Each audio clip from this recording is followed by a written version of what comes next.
if your mind's running circles again, second guessing every word you said, take a breath, reset your track. You don't need to hold yourself back. Stop overthinking, start connecting, confidence rising.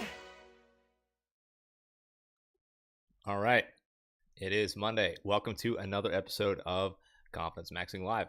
It's good to see you. I hope it's good to see me as well. We got some fun stuff to cover today. Mainly going to be talking about more Spencer Pratt stuff because it's what I'm currently obsessed about, and so you're going to have to be along for the ride. It won't always be about Spencer Pratt, but it's kind of a big time because the election is June 2nd, and I would say those of us in the persuader community are trying to nudge him past the finish line. But on top of that, it's just there's just so many interesting layers to it that I can't help but talk about it. So our first thing that we're gonna, our broad overview of what we'll talk about today is we're gonna talk about what I call the quiet Pratt vote, or the quiet Pratt voter, and talk about, we'll touch on some more kind truth. Always get it messed up. Unkind truth versus kind lies. We'll talk about a little bit more of that. We'll talk about a new X article that I wrote late on the day on Friday, and that'll be the bulk of what we cover. So let's hop into it. So our first thing here is, if you haven't been keeping up with it, I won't call it the Pratt campaign because he's not putting out these AI videos, but there have been several accounts that have taken it upon themselves to put out these AI videos that are in favor of Spencer Pratt, and they're all really good. Of course, I don't know why I'm all that surprised. I would bet that some of the people putting out these AI videos are either filmmakers themselves or filmmaker adjacent, because they kind of have the earmarks of, like, they understand story structure, they understand a lot of the hallmarks of what just creates a good narrative and a good story. And so it's just endlessly fascinating because, I said it over the weekend that that the Pratt campaign and sort of everything around the Pratt campaign, and I would put AI user generated content into that bucket, it's going to be studied for centuries. And you may hear that at first glance and think, what are you talking about? But he's changing the game in terms of persuasive everything. Like, it's like, I co-hosted a space on X. I think it was Friday night or maybe Saturday night, and we talked about how Spencer Pratt is just insanely persuasive, and to the people that have studied persuasion and sort of know more than what I would call Gen Pop, so we know more than the average bear on persuasion. Like, those of us who know that it's really good. Like, it's really, really good. It's some of the best we've seen in maybe a decade. So with that being said, some of that persuasion, I think, because Spencer Pratt leads the messaging, then that trickles off to some of the user generated content that you see around. And this first video is proof positive of that. So I'm going to play it and then I'm going to break it down on the back end. All right, class, great job today. Hey, I have to tell you something. Promise you won't get mad? I'm voting for Spencer Pratt. Get mad? I'm voting for Spencer Pratt too. Did someone mention Spencer Pratt? No? No. Oh, because I'm actually voting for him. Oh, so are we. I just don't know if we can say that too loud over here. Say what? Spencer Pratt? He's got my vote. Wait, is everyone here voting for Spencer Pratt?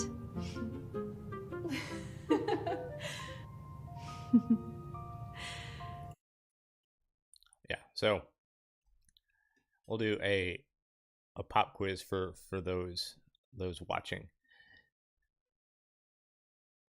What do you notice about that? So what I notice is that one of the most persuasive things that you can say is you can communicate to someone what they already have in their mind. It doesn't mean that we're mind reading, it's just we're making an educated guess of, okay, well, I bet that they're thinking, if I were in their shoes, this is what I would be thinking, so I'm going to say the thing that I think they're thinking. And I've talked to you before about how mind reading is not helpful in any way, shape, and form, but at least when it comes to a particular topic, if you know the audience really well, you can fairly accurately infer what they're probably thinking when it comes to a specific topic, because you know that topic really well. And so with this, you have a bunch of yoga attendees, and they all kind of secretly say that they're voting for Spencer Pratt because it may not be permissible in their social environment to say that they're voting for anyone other than that social group's preferred candidate. That there may be social repercussions for that, but it's brilliant because it kind of comes out they're all voting for Spencer Pratt. And I've talked about this before, but if you have a candidate that is promising a return to safety that has been abandoned, it's the highest ground possible. Like there's no higher ground than that, because humans have a very strong aversion to sort of dangerous situations. They want to run towards safety and away from fear and away from danger, right? And so if you have, like, it wouldn't matter if it was Spencer Pratt or someone else, right? If you have someone who is entering a situation where things are in a general state of chaos and disarray, if you have someone going into that situation and saying, I'm going to come in and I'm going to fix it, I'm going to make everyone safe, I'm going to make people feel safe, there's no countering that. Like that's the highest ground. And it goes back to Maslow's hierarchy of needs. It's safety. It's one of the base layers of Maslow's hierarchy of needs. And so, I'm sorry, there's just there's nothing to be done about that if you're opposing that message. Like there's no, like, think about what are the options. The options are, if your opponent's saying they're going to lead people back to safety, what options do you have to counter that? Nothing good. You have, maybe you can gaslight people and say, oh, it's actually really safe, and then give them some statistics of like, well, actually, and here's the thing, and I've talked about it before, if you blindly accept statistics as like a holy grail of information, you're going to have a very bad time, because statistics can be collected in such a way or presented in such a way that I can say whatever It can say whatever the person releasing the statistics wants them to say. And so if you're trying to counter that message and you give cooked statistics, it wouldn't matter because of people's anecdotes. Like, this is the 2D versus 3D paradigm when it comes to persuasion, in that the 2D paradigm is, hey, look at these statistics that say that crime is actually down, or violent crimes down, whatever. Versus, yeah, I just saw someone get, brutally stabbed outside my apartment building or my house or my street, whatever. Guess what that person's going to go with? They're going to go with the anecdote. And it wouldn't matter if it happened to them or, it happened to a close friend and a close friend told them about it. And it wouldn't even matter if that person just sees videos of said horrible things happening in their city. Wouldn't matter if they're given like a whole dump truck full of statistics. It just wouldn't matter, because the highly visual aspect of either seeing something or seeing something on video or having a friend tell them about something and feeling horrified. Sorry, I'm telling you, it's game over. Like there's no counter to that. It doesn't exist. All right, look at our next item here. And this goes really close to the first item here. So the Atlantic has a story. What Los Angeles has become. Spencer Pratt is the factory reset option in the mayoral race, by Megan Daum.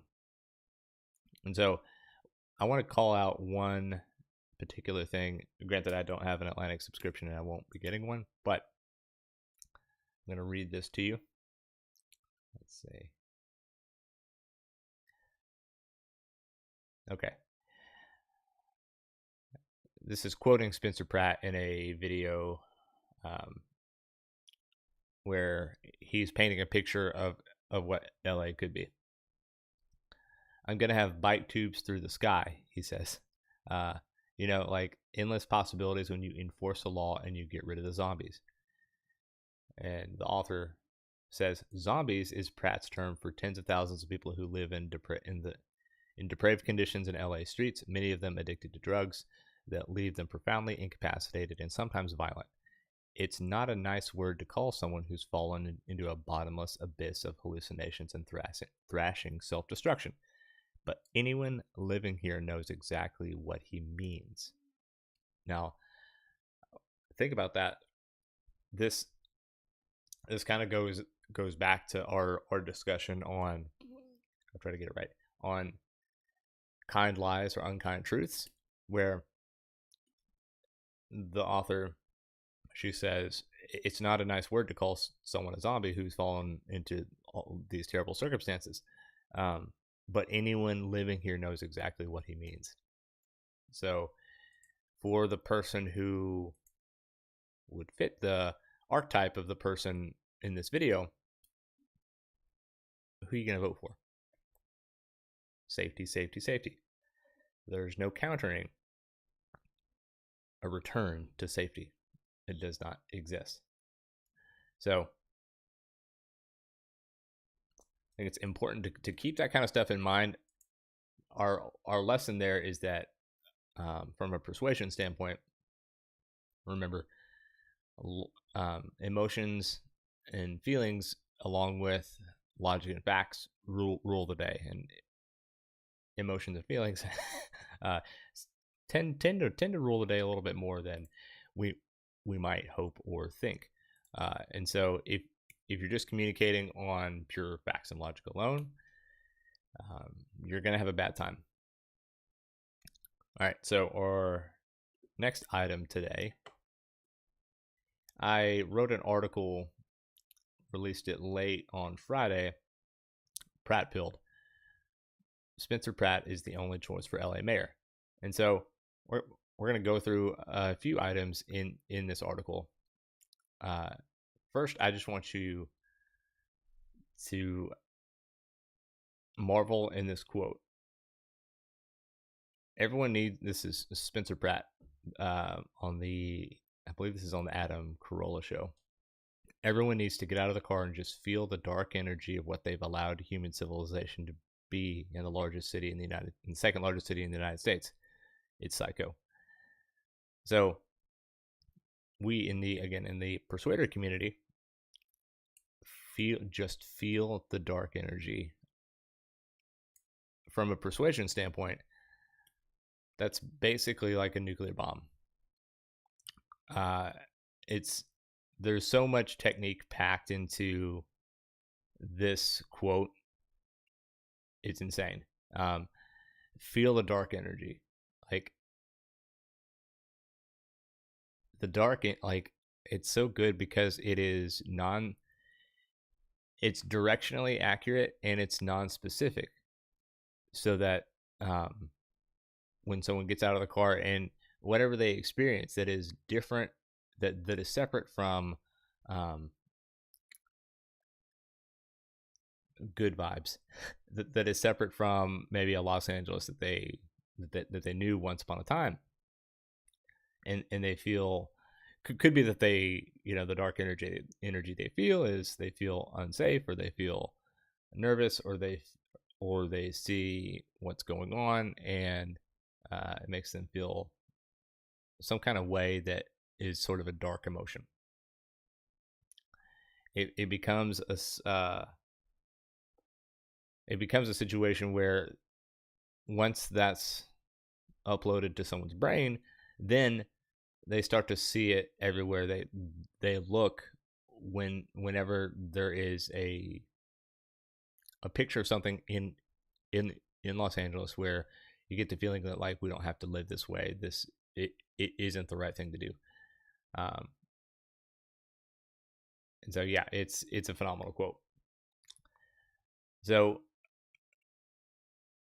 a couple of things I'll point out. The big part of this article is simply calling attention to a very particular part of Spencer Pratt's persuasion skill stack, and it's contrast.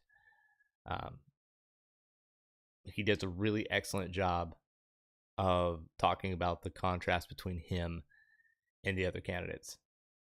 And I go into the unkind truth, the kind lies. And I just saw this by Spencer Pratt this morning saying, don't vote for the person, vote for the policy. Compare my policies on homelessness to theirs. Pratt, mandatory drug treatment, send home addicts who were bussed in from out of state, enforce the law. Bass and Ramen, and we'll point out why that's important in a second, puts addicts in overpriced housing and let them do drugs next to your kids' schools. Give meth heads free pipes. Make you pay for new teeth for said meth heads. How is this even a race? Notice the technique here. Bass and Ramen. He's combining them. Now, what I'll also say is that we'll cover the Just Look Around candidate in a second, but here's a picture from the debate of Bass and Ramen. Like,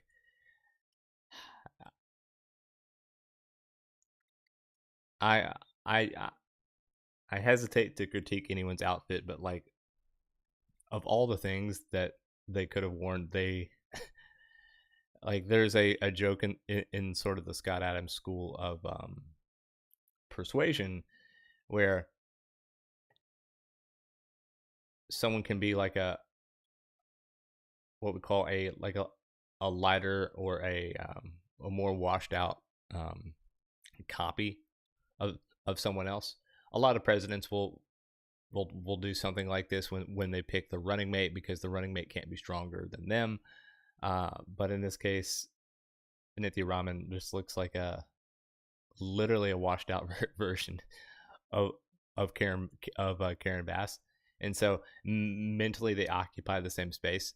And then Pratt is taking advantage of that when he lumps them together. It's really, really good, actually. So I call this mind welding Bass and Rahm into the current mess, and it kind of lumps them together. Their failed leadership, he said that in the past, where again he just lumps them together, which from a persuasion standpoint, it's exactly what you probably want to be doing. Also, I cover how Spencer Pratt is the look around candidate. He's the just look around candidate, where it's like, hey, here's what's going on, and he actually posted a picture of or a video where he's walking by a kid's playground, some park in LA, and there's just trash everywhere and looks like some kind of like mini encampment. No place a parent would take their kid, right? And so this is kind of the more tactical version of the dark energy, where just look around. All you have to do is look around, and you'll see the reality of Bass and Ramen and their the current methodology when it comes to running a city, and how it's probably not going to be good, probably not going to be where you want to live. And I think we've talked a little bit about this in the past, but I'll repeat it here: the golden Art Deco future and thinking past the sale. So in terms of contrast, something really powerful you can do is talk about, like, hey, what future do you want? And by Pratt saying, like, talking about bike tubes through the sky and Art Deco everything, and how he's already talked to the architects that want to come in and make LA one of the most beautiful cities in the world. That's exactly what you want. Would you rather have Art Deco masterpieces, or would you rather run from neck stabbing super meth zombies while picking up your Starbucks order? It is completely a huge amount of contrast, right? And so at the end of the article, and I'll say it on this live stream, like I'm hesitant to give the Pratt campaign any advice, because I think actually they have an open field. Like, they're just running to the tape, so to speak, and I actually don't think they need much advice. The only thing I would humbly propose would simply be, sometimes the biggest obstacle when it comes to someone in politics, like voting for someone, is that they can't imagine that person in the role that they're wanting to be in. And so Spencer Pratt could easily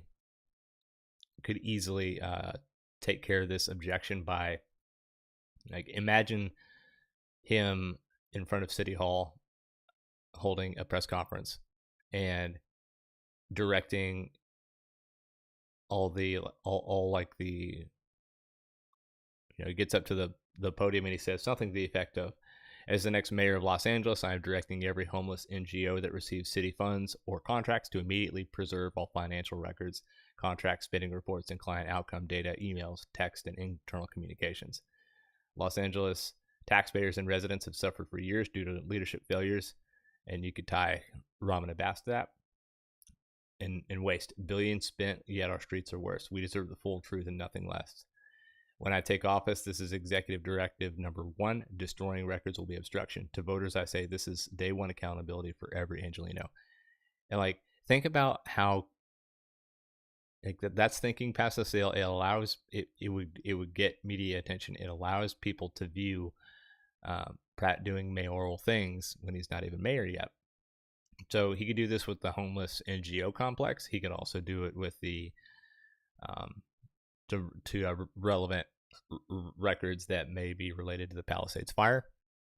Like, he could issue directives to just have the right departments and agencies hold on to all records. and there's just no downside to it. Because like say for some reason he doesn't get elected, well, okay, then holding the records doesn't matter. But if he does get elected, then it looks like he's already mayor. And so in people, like the mental landscape of people's minds, he's already acting mayoral. And so then people just have to unlock all of that benefit by just casting a vote, which is exactly what you want. So I would be curious to know what you think of all this. Feel free to hit me up on X at the Jeff Callahan, and I think it's definitely an interesting thing, and I would expect there to be smears at this point, more smears or more serious smears, but it doesn't even, like, all the smears that they've tried have just it's been the equivalent of Ramen and Bass, just mainly Ramen, but stepping on rakes and smacking themselves in the face. And so I'm standing by my prediction that by June 1st, it will feel like Spencer Pratt is running unopposed for LA mayor. Mark my words, because I think you will find that will be an accurate statement. So that's all I got for you today. I'm going to play you out with the jingle, and then we will talk again tomorrow.